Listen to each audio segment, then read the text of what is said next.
Hello, this is Mr. Garcia showing you how to calculate a correlation coefficient in Excel. So we need two data sets. So I have them already typed into my Excel spreadsheet. Just called them dataset X and dataset Y. So this dataset, notice, is going up by ones, and this dataset here is going up by twos. So hopefully you recognize that this is just a line, right? If I were to graph this, with these being the y values and these the x values, I would graph a line, okay?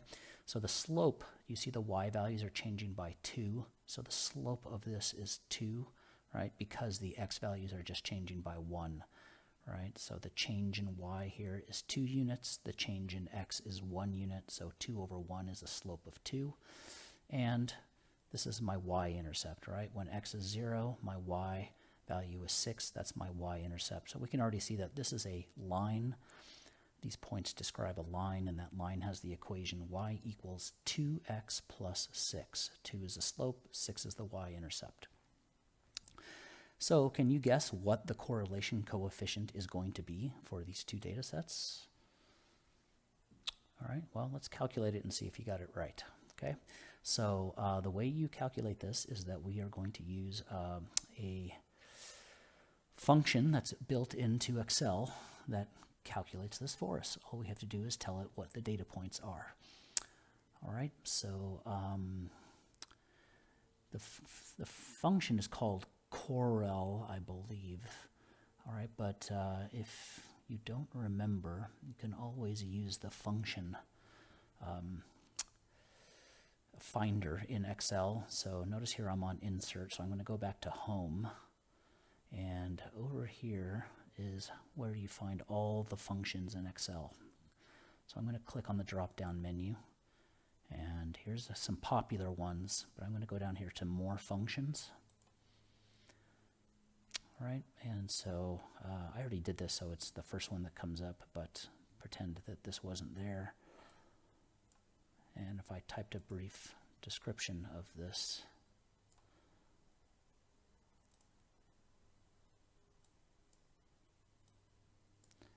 I might type in correlation and then hit my go button.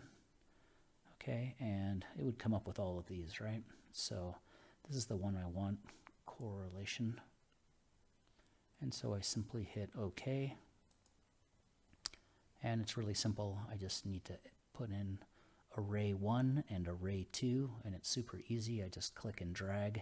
So if I come over here, don't include the x because that's not part of the array, right? The set of numbers starts with 0. So I'm just going to click on 0, and I'm going to drag down, and that's going to automatically insert it there. Then I'm going to click in this box, click on the 6, drag it down to the 14, and there we go. Couldn't be any easier.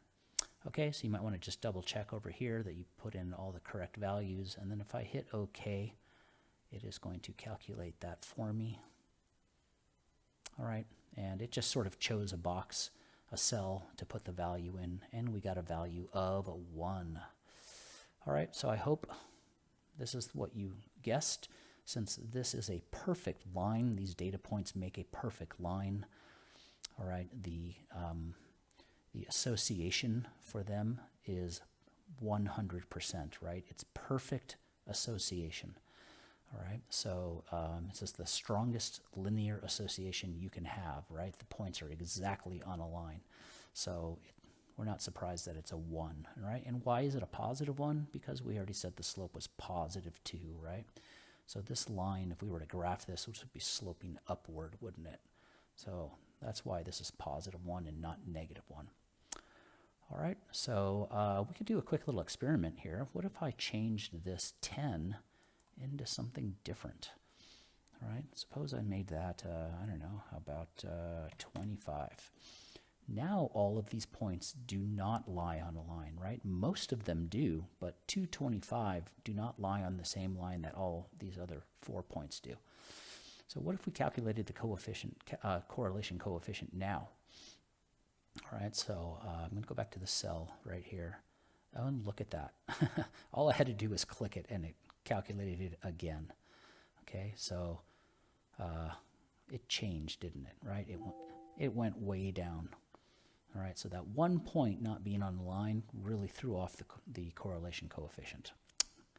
All right, so this data is still positively associated, right? But now it has what? You know, we could call this medium strength, right? Or moderately associated. Okay, so pretty easy calculating the correlation coefficient using your Excel application on your computer. Okay, thank you very much.